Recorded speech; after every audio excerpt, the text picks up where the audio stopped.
My name is Grace.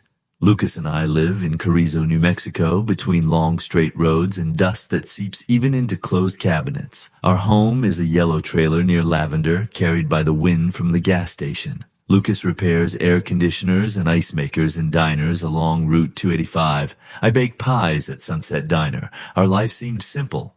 Morning coffee from a thermos, AM radio, the mileage counter on the dashboard that never stopped, until I opened the glove compartment and saw a key tagged 19 and a TDK cassette labeled J Nights. My heart clenched, as if the car suddenly became high altitude. The key, brass, warm from the sun. Cactus Bloom Motel stamped on the metal plate.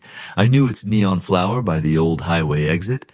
The cassette clicked in the recorder and a slightly hoarse female voice filled the cabin.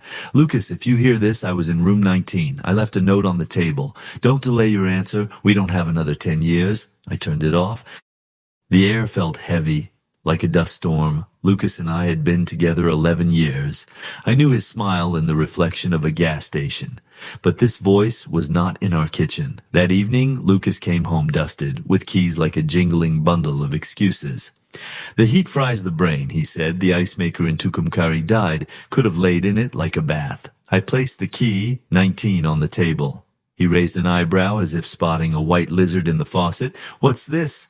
I'll ask the same of you. He shrugged. Probably a client left it. I'm everywhere. And the cassette? A shadow crossed his face. He took water, swallowed slowly like someone counting. I don't know what you mean. I didn't argue. When someone says I don't know, where they must know, they aren't ready. But I could no longer sleep. The next morning I went to Cactus Bloom. The neon flower in daylight looked like a scar. The lobby smelled of lipstick and cleaner. The girl at the desk was flipping through a TV quiz magazine. I placed the key on the counter. I want room 19 if it's free. She looked at the magazine. Free from tonight. Yesterday was J. Just the letter. Cash. 2 hours. J, I said. Does she still come? She shrugged. From time to time. Her car stereo lives its own life. Says it records voices while driving between towers. I took a business card and stepped into the heat where any shadow is a gift. At Sunset Diner, lunchtime was quiet. The heat lulled even truckers to sleep. I placed pies on the display and fixed a smile. June, a local journalist from AM radio KCRS, entered. Her hair always smelled of lacquer, her words hurried. Heard about the flood south? Only the cash register thundering, I replied. Then I asked casually, do you know someone signing as J, making night recordings? June frowned. Maybe Joy Hinks? She hosts Late Roads, a column on long trips and motels, says voices are maps. Or Joan Levin. Ran a pirate studio under the old radio tower until 2001, but Joan left long ago. Pirate? Homemade radio, illegal? People called at night when official stations didn't care? After my shift, I went north to the old tower, rusty, like a memory. Nearby, a single-story building with broken windows, a shiny new lock on the door. I stood listening to the wires singing in the wind. Then a silver Corolla arrived. A woman in a white shirt got out with a key. I recognized the voice before she spoke. Your Grace? Yes, I said without surprise, as if the world explained itself. She smiled slightly. I'm Joan. You probably listened to the cassette. I left it for Lucas, so he wouldn't run anymore. She opened the door. Inside smelled of dust and coffee from an old thermos. On the table, a tape recorder, a few reels, cassettes, an old microphone with a metal grill. The walls were faded, but the acoustics, like a tin can, every word returned. There used to be radio here, Joan said. People called from the roads. No one asked names. We listened. Sometimes that's all you need. Your Lucas called here as a boy, looking for his mom. I sat. My heart, usually beating like a coffee grinder, skipped. Mom? Yes, I was the voice saying, hold the line, kid. He brought cassettes, recording letters in the dark. I left when inspections came. Now I'm back, so he can finish what he started.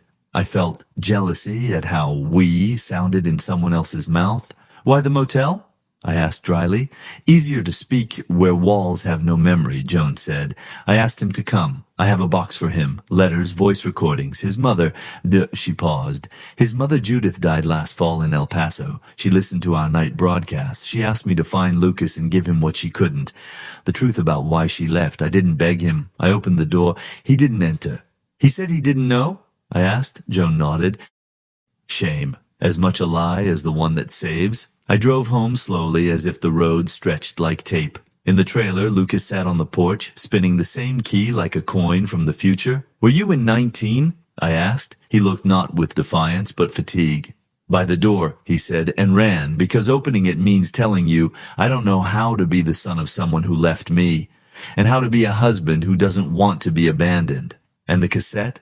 Joan believes the voice has power to bring back. She's probably right, but my voice was always quieter than hers.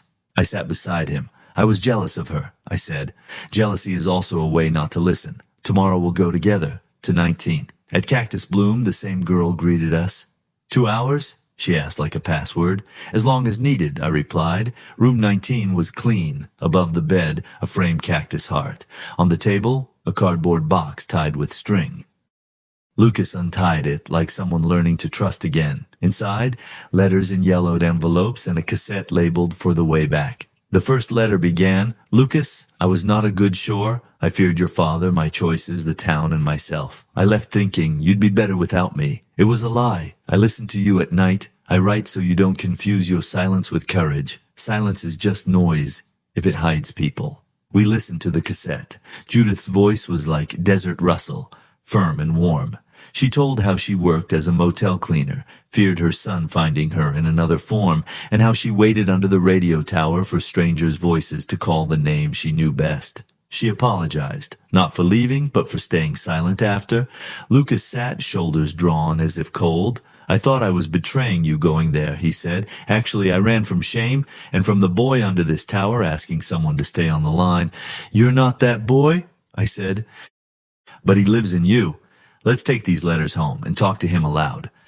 We brought the box to the trailer. At night we read letters one by one, like medicine with instructions. I baked pie and placed it nearby.